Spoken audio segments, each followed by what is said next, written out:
going back to you a little bit. You know what inspiring to me? What made me just you made me remember all this all the time because it happens to everybody in each life. It's like when you were doing that speech, you said that criticism made you better. Yep. And that first fight you were talking about, actually, I think she's Franchon is somewhere. I read a message from them. By Yeah, the way, she was on here. yeah. By the way, you're getting proposals from a lot of people that want to marry you. Oh and Lord. and then there's some fighters like Samuel Cardona, a couple of guys that are out there that they say, you know. So that day, you know, when you said that, is very true. I mean, and you kept yourself, and you kept people proving wrong. And why that fight was so tough? Now that Which we're talking one? about the first one, the pro debut. You know what? Me and Franchon have fought a total of 5 times now. And from the first time that we fought to the 5th, it's always been like she always brings her A game, you know, against me, and me and her have talked just about like I'm always upset at her because I'm like, when she fights other girls, I just don't see that sharpness, you know, and that, you know, her being alert. And if she would fight people the way that she fought me, you know, I already told her that, you know, she'd be world champ, which she is. But I just felt like, you know, as far as in, you know, skills and power and everything, I just feel like, you know, Franchon's a hell of a fighter. And she's always been super strong. And she put everything on her punches, and she can do that for 4 rounds straight, you know, as I can. So when we fought, it was both like a no backing down. We were trying to knock each other out. And after, it's always just that respect, you know. And that's why I say, like, that was my hardest fight, because she kind of knows me, you know. After you've been in the ring with the person, you know, 3, Of 4, course. 5 times, they learn some things about you. And even though I continue to change as a fighter, it's still things that she know, which, you know, which made the fight, you know, so much harder. If it was another girl who I never fought before who had the same attributes as Franchon, I would beat her worse because she's never experienced me. Like, a lot of girls go in the ring and they look at me and they go, oh, she's skinny, she's not strong. And that's what they get, you know, from them looking at me. But, Okay. you know, Franchon was able to prepare knowing that I'm a strong fighter. I got fast hands. I dig to the body. I do have good defense. She knows all that stuff. So it's like she was prepared for it. And even some of my tricks, you know, because we fought so many times. And that's why I said, like, that was my toughest fight, because um, it just was. It was, even though I won, I believe, a unanimous decision out of our 4 rounds and our pro debuts, but she's still to this day one of the most skilled and powerful fighters that I've fought against. What about all those critics that you received? There was one that especially motivated you to make a difference. You know what? When I first turned pro, you know, and I had my pro debut and I had a few fights, people were telling me, I had read some things where, like, you know, they were saying that I didn't have any boxing skills, right? And Come on. my first 2 knockouts came from in my first 4 fights. So when I was hearing people say that I don't have any boxing skills, that's why my knockout, you know, that's why my knockout ratio went down, because it was like, I'm not going to let, you know, the critics or anybody try to paint me out to just be like a brawler when I know that I have great skills, right? Yeah, you So, got it, good. so in my next few fights, now I'm schooling girls 10 rounds, so they think I'm supposed to go on there like, oh, you know, she's going to go on there and just pull up, you know, throw out power shots and stuff. And I go in there and use my jab, and I show them my defense. And I mean, I'm jumping in the air on girls with jabs like I'm Muhammad Ali and all this kind of stuff. And now I'm reading the articles, and the critics, you know, words are changing, you know, and they're saying, whoa, well, she does have good skills and she can move.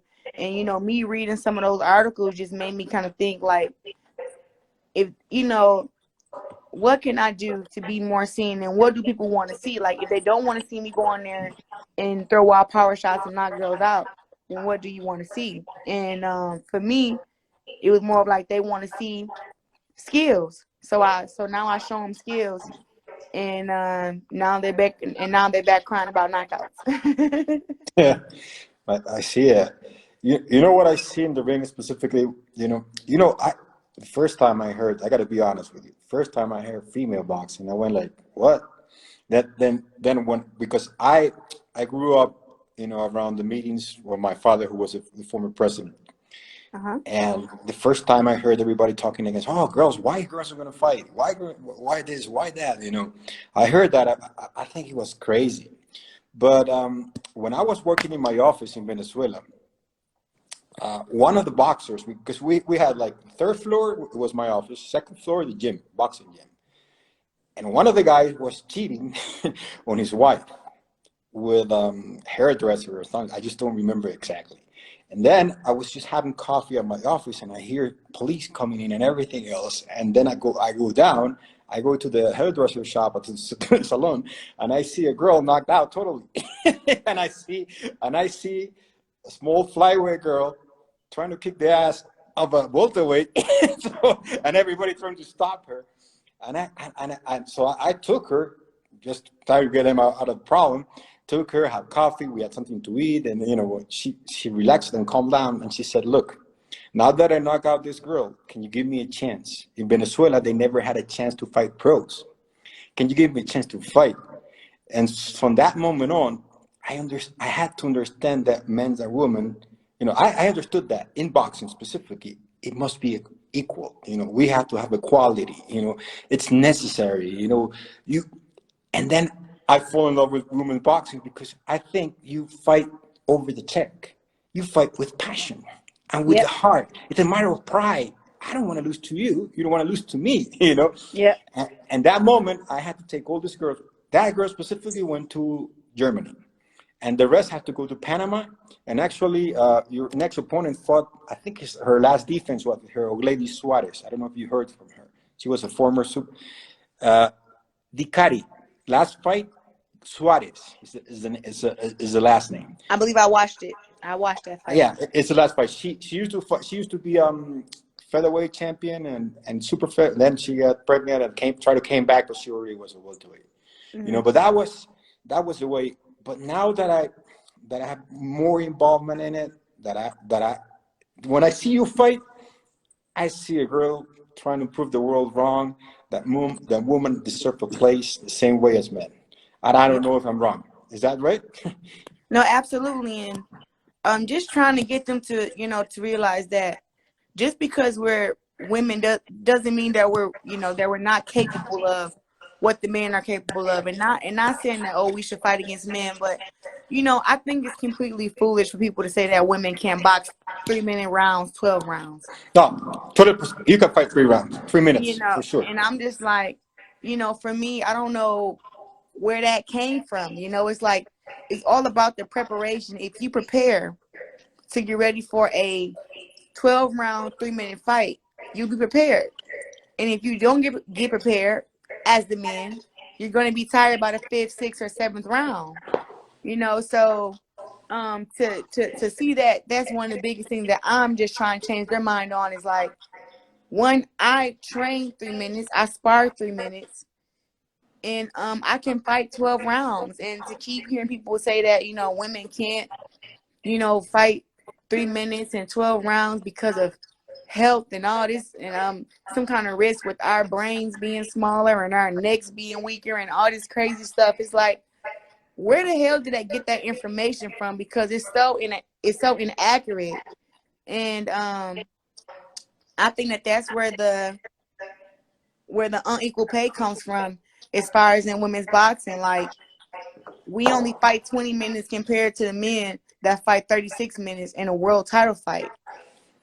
So, with the promoters, they'll always have a reason to say, oh, well, this is why you aren't getting paid this much, because you fought 20 minutes, but this guy fights 36 minutes. And even though I can have, three weight divisions and be a world champion and everything, it's still like it'll never be the same as the men, because they can always say, well, but yeah, that's women's boxing, and they only fight, 10 rounds for 2 minutes.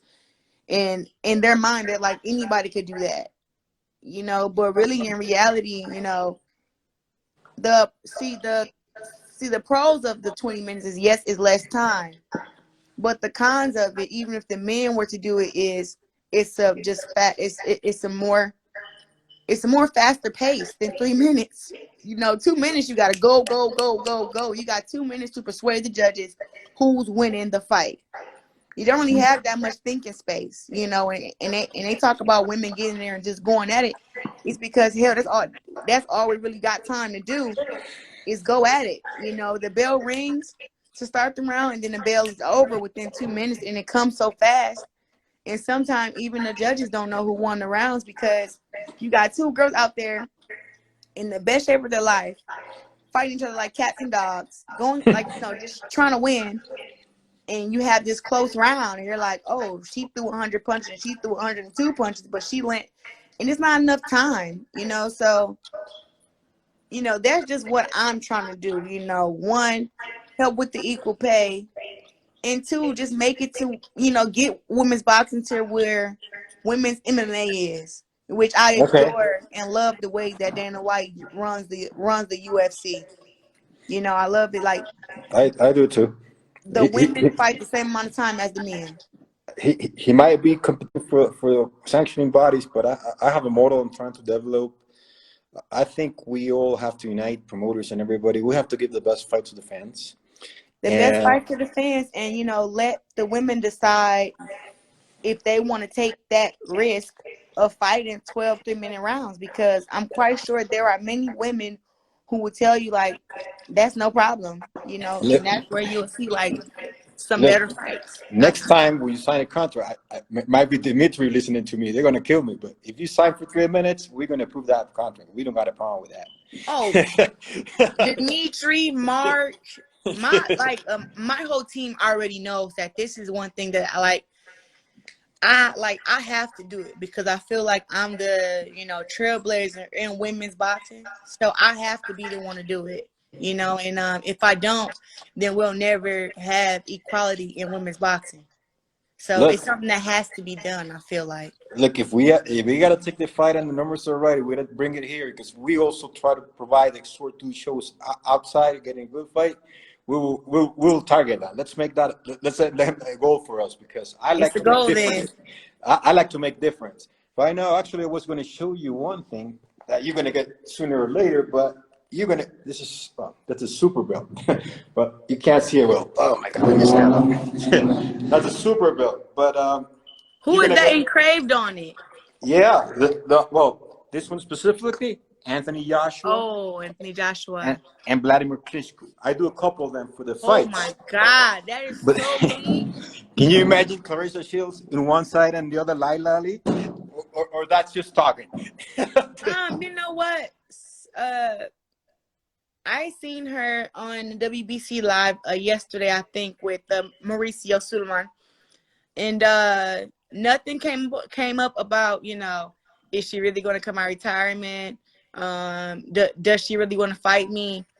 And nothing came up, and you would think that he would ask her that, but I feel like it's all talk on her end. Do I want the fight to happen? Absolutely, but do I think it'll happen? No, because if you go on, if you go on live like we are now with the WBC, president, and you're a former WBC champ, and you're supposed to be coming out of retirement to fight the undisputed and 3-time division world champ, that would surely be like a conversation. And the fact that I didn't get mentioned throughout the whole thing, and even in the comments, everybody was asking, "Hey, are you going to fight Shields? Hey, are you?" And nobody even acknowledged those questions. So I think it's all, it's all game, and it's all she just wants some attention to be relevant. But other than that, But then no, what's I don't out think there it'll for happen. what's out there for Clarissa? Because we have to be motivated.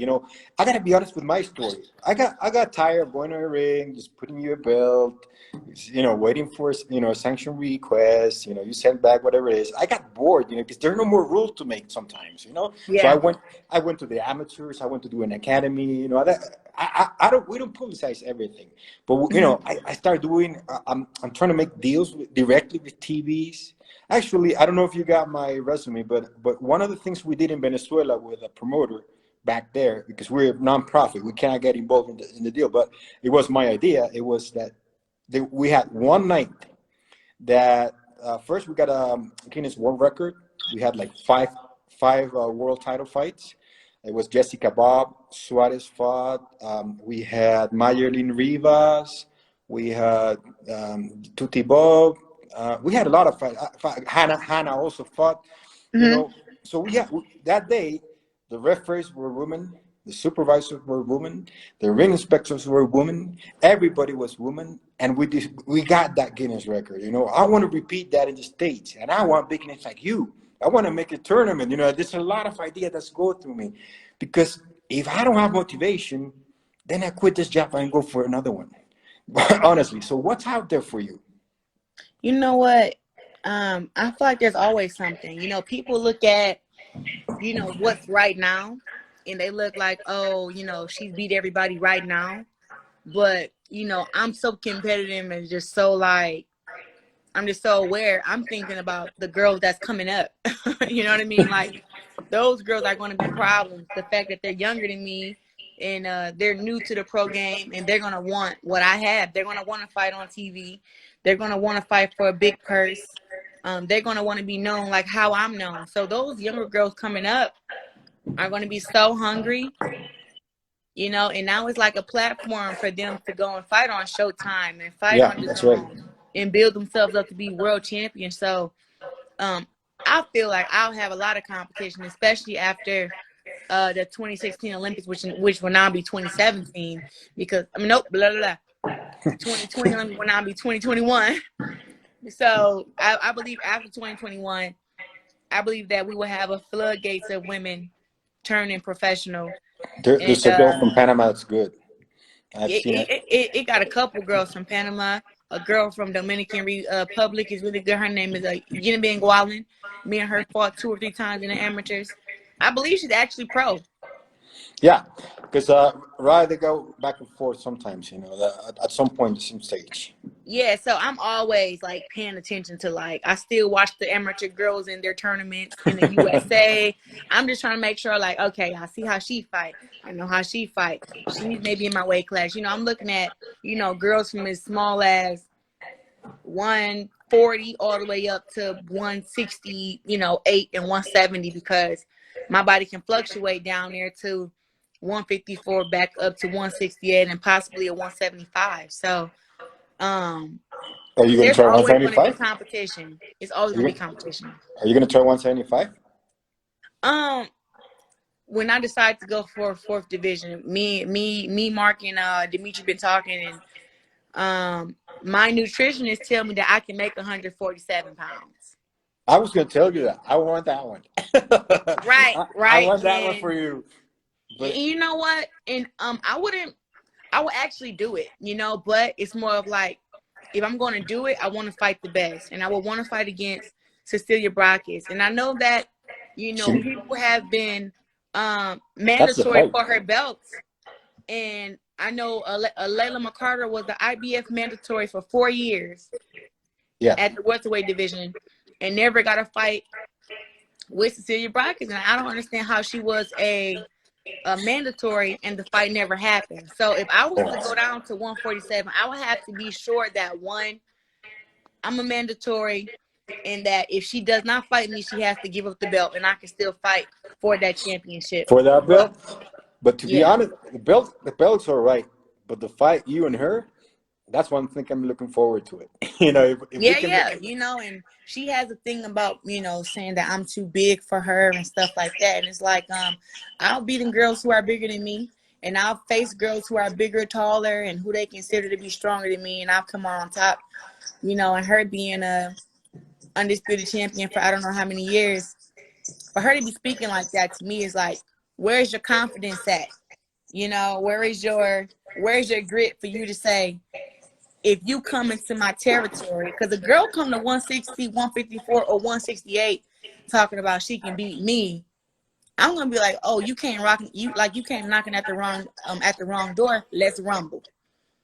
You know, I'm ready. But she don't have that attitude to me, you know. But I would love to go to 147 just to prove that I can make 147, and then two, to prove that I can beat Cecilia Braekhus. As great as she is, I feel like I'm a better fighter. I think you got a pretty good chance. Like if it doesn't happen with Cecilia, you can fight. Will you fight Laila? I guess for the vacant title or something like that, right? Who? But there isn't any Laila. vacant titles. No. If Braekhus Oh, fight if there doesn't were, happen, yeah. yeah, of course. Of course, long as Laila Mccarter, don't try to put no, oh, you can hydrate up past 153 pounds, or because I have to rehydrate. That's something that's very important for all fighters. It is. Well, you know one thing. Will you go back to the Olympics? Will you consider going to Tokyo, or that chapter is No, over? No, it's no, over. I think the chapter's over because I'm just gonna be real. Like, the Olympics too easy for me. Like, I did it 2 times back to back, and I was just over there commentating the Asian games in Spain, and they had countries like Chinese Taipei, China, and I uh, get it. Jordan, all these different countries, right? And it was all these girls who I fought previously, who I fought in the Olympics, who I fought in the World Championships, and their skills have declined. Okay. And I've gotten so much better, and I felt like it would just be unfair for me to go to the Olympics to get a third. Like, yeah, it'd be historical, but then again, it's like I want some new blood and some fresh, and I want some fresh blood to come to the come to the pros, and I want another girl that at 165 pounds say, hey, I'm the new Olympic champ, not Claressa, and possibly call me out and I can have me a fight there. You know what I mean? I don't want to go there and just win a gold medal, so easy again, because 2016 was very easy. Now that we're talking, and now that I'm dreaming, because somebody put something about dreaming if you come down to welterweight. Now I want to dream with that. I want you to have two titles at the same time, like men do. It's not only the 12 to 3 rounds. I also want to do that with you, and I hope you can fight welterweight. I'm going to try to, I want to work it out with Cecilia promoters, Yeah. and I'm going to talk with your team to see if this fight can happen, because this fight will be good for everybody. We can not do. We'll try to do as much as possible to make that fight happen. Hey, And listen, if she signs a contract and it says, if it's already signed, it has her name and my name on it, and it say 147 title, listen, I'm there. It doesn't matter. Like, that all I that need is her that name on a paper. That's it. that fight, that's what somehow fires me up. I love this kind of things that happen. I wish I could be the one trying to do the fight. Trying to get involved, but I'm definitely gonna try to do that. So thank you. Thank you for your time.